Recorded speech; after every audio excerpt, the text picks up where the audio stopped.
Hey there, toy collector friends and Transformers fans alike. Welcome back to the channel. I'm the Triple TC, that's the Time Travelling Toy Collector. And in today's video, I'm just going to have a little chat about this transitioning from Studio Series, from Studio Series 86 to focusing on the animation stuff to the wider Studio Series 84, 85, whatever we're going to get. But also, and I've talked about it a few times previously, but also how actually the soft launch just keeps happening over and over again. And we're already getting Studio Series 84, 85 by a different name. We just are. And I don't know why it frustrates me. It doesn't need to, it shouldn't do. I'm just glad we're getting the toys realistically, honestly. So I don't really know why it bugs me. That we're not just calling it what it is. And I'll tell you what I mean. So we're very accustomed to now, aren't we? We're seeing things being remarketed, repackaged, re-released. So for example, this is Hot Rod. This is the More Than Meets the Eye version of Hot Rod. Lovely figure. Was a lovely figure when it first came out as the fourth Studio Series 86 entry. But with the sort of old school toy scheme. Now they've released him, what, 5 years later, as More Than Meets the Eye edition, Studio Series More Than Meets the Eye collection. And of course it's the exact same mould, but recoloured to more meet our expectations for animation accuracy. And he's beautiful, but he is in essence double dipping. Yes, I've double dipped, and there is a video, you can go and check him out. I've added him as Studio Series 8604A because the first one's still brilliant. So he's following on that legacy. But also arrived is this guy. This guy is Powerglide. Now, Powerglide has been released as one of the mini-bots under, not the first mini-bot to be released this way either, under the Age of the Primes line. In the same way that we've had figures released in Legacy and all of that stuff, and most certainly War for Cybertron, coming to that in a second. And you're not telling me that these aren't Studio Series adjacent figures. Why are we calling them Age of the Primes? Powerglide, prime example Powerglide, he comes with, and I know you all know this, but this is kind of, I suppose, my reason for the frustration. He literally comes with 2 features from the cartoon. These aren't original toy features, you know, they're not essential upgrades to the design or the engineering.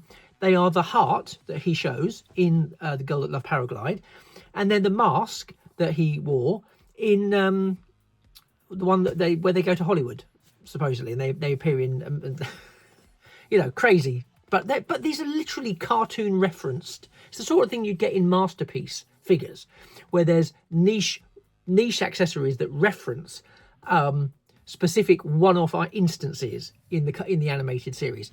Literally what this is. But we're dressing this up as Age of the Primes, and I don't believe there's anyone who doesn't think this is a Studio Series figure. Because actually, if we look at the deco, what would they do differently to release this as a Studio Series figure?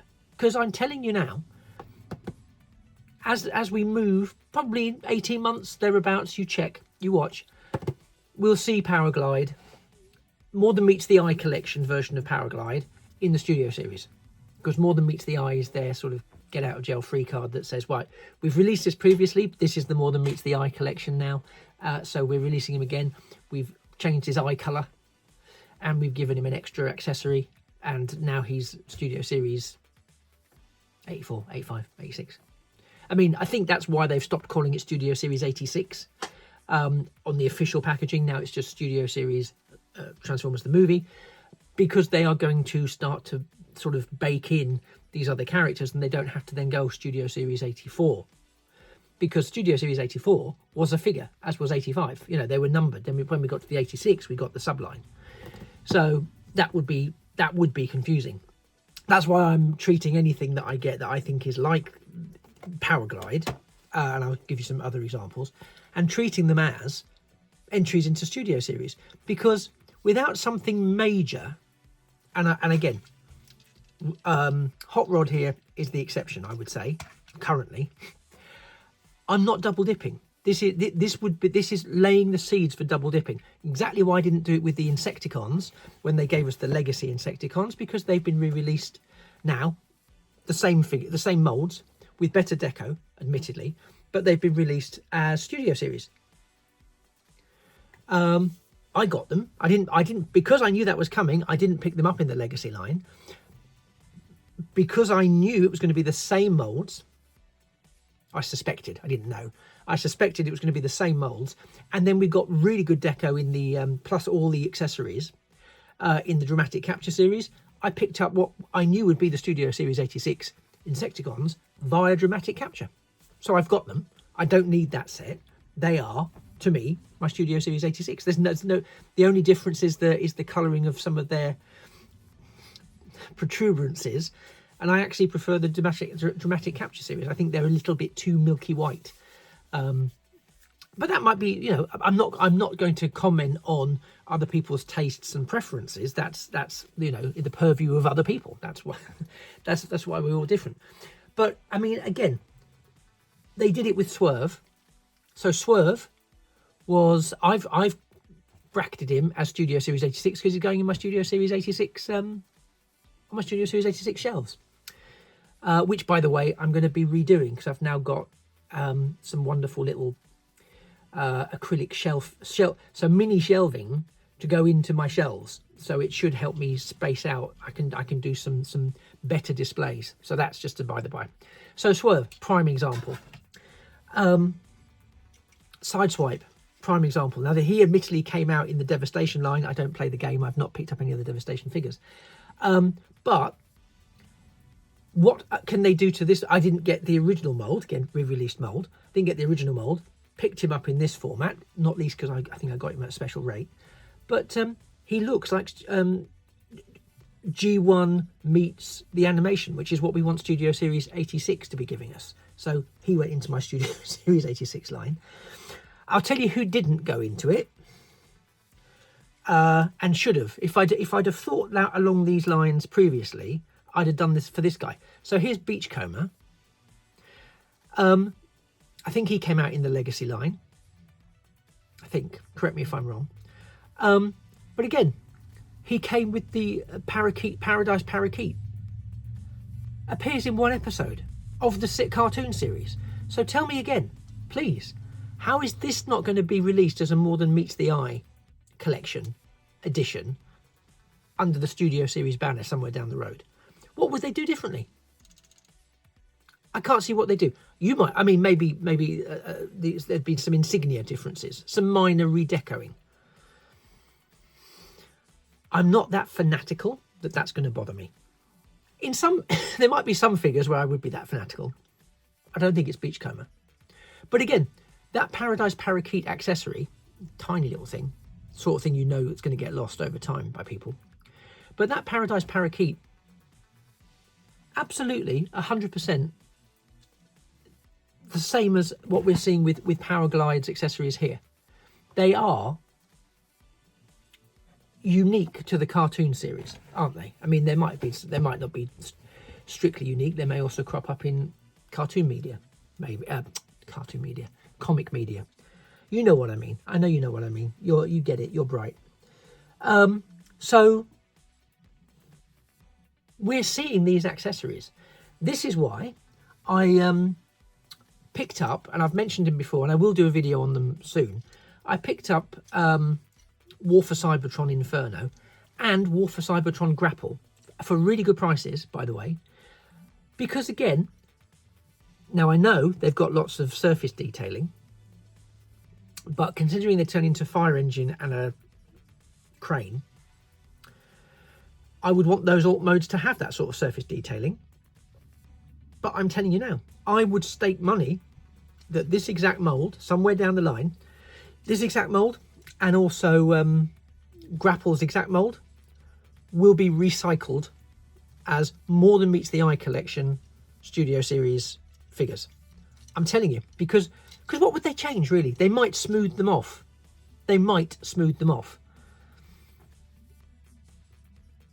didn't do that with Hot Rod. And we've, I've just received Hot Rod. they haven't gone back and smoothed his mould out. So his mould is as detailed, as you can see it, the surface detailing, as when he was released originally. So they're doing it for the likes of Shockwave and others, but they haven't done it for Hot Rod. So would they do it for this one? Would it be detrimental to the alt mode? Maybe. So maybe they won't do it. I obviously can't predict really what they're going to do, but it's my gut instinct that says, you know, we're seeing all of these figures come out in Age of the Primes or in War for Cybertron, etc. And then we're seeing them recycled, not that far into the future, to be our beloved Studio Series 86. Now, when Studio Series 86 first started, it was one of the things that got me back in, because I absolutely loved their fusion, their commitment to, first of all, their commitment to molds that did the best that they could to give us that lovely fusion of animation accuracy, understanding that the term accuracy when it comes to animation is a little fluid, because we all know how accurate G1 animation was. So I factor in a margin of error there, because I think it would be mean and totally inappropriate to sort of say, well, but in these 3 scenes, he looked like this. You can't mass produce. Well, you could, but I think it would be churlish to sort of take that view, personally.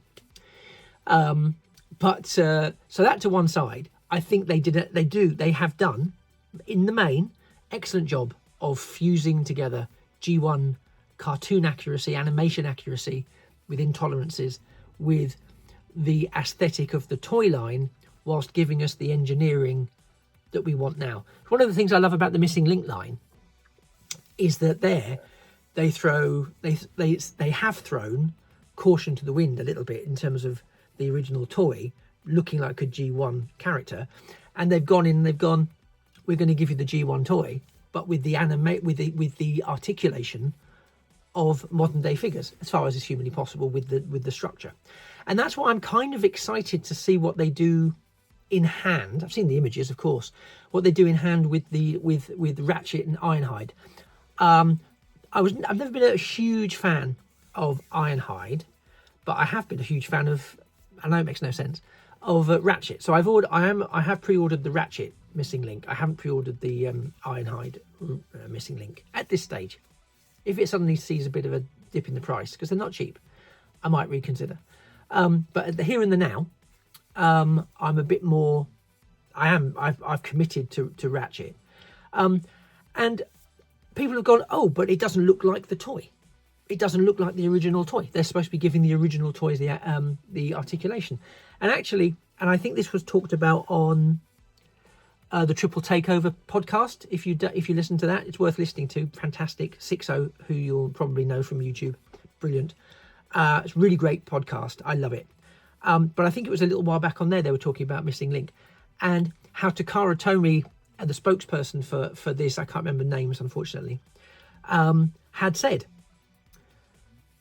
this is a lot more our intention for Missing Link. Our longer term vision for Missing Link is a lot more than giving figures that didn't have elbows and knees. I paraphrase shockingly here, but it was a case of, it's not just we're putting in some articulation because we couldn't the first time around because we didn't have the engineering skills or the technology to make those engineering requirements. It's more than that. It's an opportunity to take the original and create the concept that it should have perhaps have been. Because if you look at the Ironhide and the Ratchet alt modes, and of course back in the day, the alt modes were the priority. They had to look like what they were turning into, what they were disguised as. And then the robot mode was built on the back of what that was supposed to be. So the robot mode was secondary and completely arbitrary. It's only through the media that we flipped it around and made the robots the dominant thing, and the alt modes is the almost, not throwaway, but I think you know what I'm saying, I hope. But what they're doing is the same principle. They've gone back to that exact look for the ambulance or the van mode, and they've been able to produce an alt mode, the robot mode in this case, that is more akin to what we would have. because we have that engineering. And I think that sits well within the missing link sort of remit, as I've understood it. And I'm excited to have it. But again, it's very clearly the toy evolving. The original toy is evolving. And I love that. I love that we've got a chance to do that. But so why do we still play the game where we've got this fusion of animation accuracy and toy accuracy together, giving us wonderful things like Swerve and Beachcomber, and of course today's arrival, Powerglide? Dress them up with all of their cartoon accessories, but then release them not as studio series, unless they are already going, well, in 2 years, 18 months, 2 years, we're going to re-release them as More Than Meets the Eye, and we're going to give Swerve some red dots on here, because in a few sequences he had red dots. I'm making that up, but that will make him a More Than Meets the Eye studio series premium figure. And, you know, deluxes in that time frame will probably be like 90 quid. I'm joking. I hope I'm joking. My God. But you know what I mean? I just think, let's just acknowledge it. And one of the reasons that was prompting me to do this is because when I got this, and I'm getting ready to do my sort of unboxing and little review, for what it's worth, of him, I thought, so again, because my default position is, of course, I do it for the line that it's from, so it's Age of the Primes, boom. But with a couple of Age of the Primes and a couple of others as well, I have now started to go, well, this is a Studio Series 86 figure, and I'm going to treat it as such. The fact they're packaging it in Age of the Primes, that's their problem.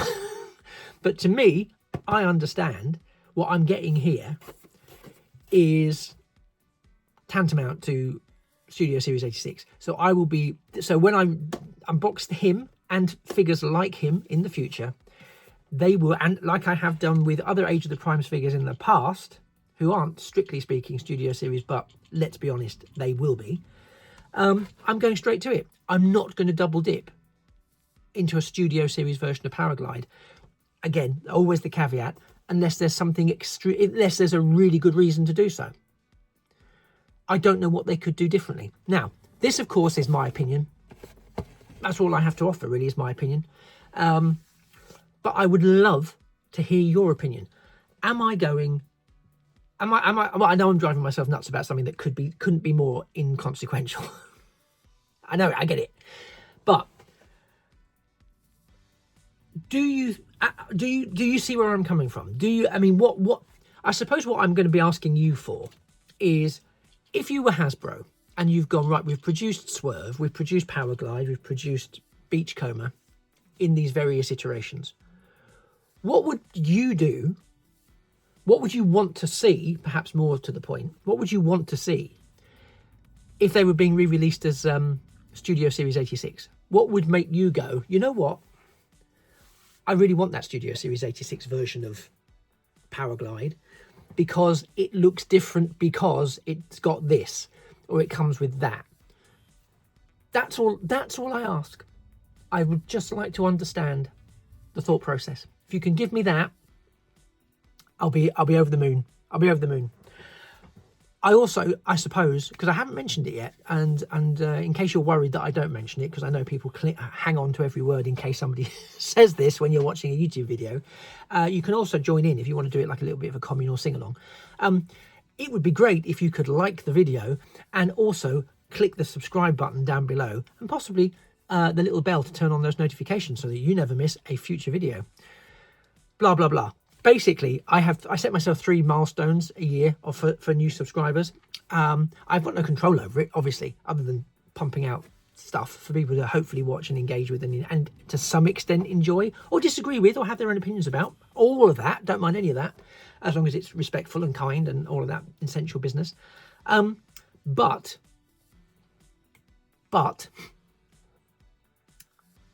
it makes the world of difference to me if you could hit that subscribe button, because it really does propel me towards my next subscriber milestone, which keeps me kind of grounded and committed to what I'm doing. I'm committed. I should be committed, probably. But also, it helps promote what I'm doing. And to be fair, any small-scale YouTube creator, especially in the current climate, any small-scale YouTube creator, because if you and I know you know this, but if you subscribe, if you like it, or if you comment or share or hype or all of those things, it helps push the video into the world of the algorithm, which I won't pretend I fully understand. But it enables people who like the sort of things you like to see the things that you've liked and follow. So it kind of is a soft push. It just broadens my horizons. It hopefully gets me a few more subscribers, which then gets me towards my next personal subscriber milestone. Because it's just fun. It's one of the things that keeps me motivated. So if you don't currently subscribe and you could, that would be amazing. If you could at least like the video, that would be amazing. If you don't like the video, you can tell me about that in the comments, but still like the video, just to spite me. Does that work? Is that convincing? I tried. But yeah, I most important of all is that you're here having a good time. And if you already subscribed, thank you so much, because it does make it mean a world. It means the world to me, and it makes so much difference that you are here and that you stick with me.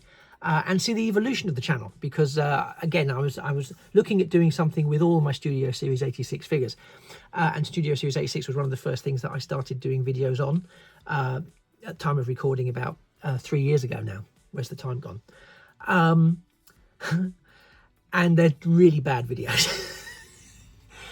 And for some reason, I sound completely different when I listen to modern. I mean, it sounds like I'm delivering some really bad news to somebody. It sounds like I've sat you down to tell you something really awful, and I don't quite know how to tell you.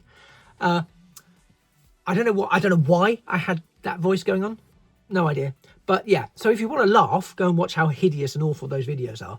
But I was just, but it's nice because, you know, over time, I've built a bit of my collection. I've been able to give my collection some space.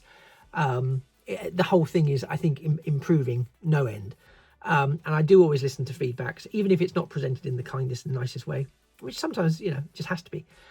So I am receptive to that. But yeah, thank you for being here. This wasn't supposed to be a self-promotional video. But feel free to like and subscribe. Folks, I'll see you in a future video. Do let me know your thoughts on this, because I just wonder why we're delaying the inevitable. And if you know why, let me know. Because I would say, in so many waves of the latter part of the war for Cybertron, although maybe this wasn't a strategy formulated back then, but certainly through the Legacy range, certainly through Age of the Primes, we're undeniably through Age of the Primes. I mean, Exhibit A. We've seen this move, I keep calling it a soft launch, but I think we're beyond that now. I just think we're there. They're doing it. For some reason, they're just not owning it and putting it into the Studio Series line.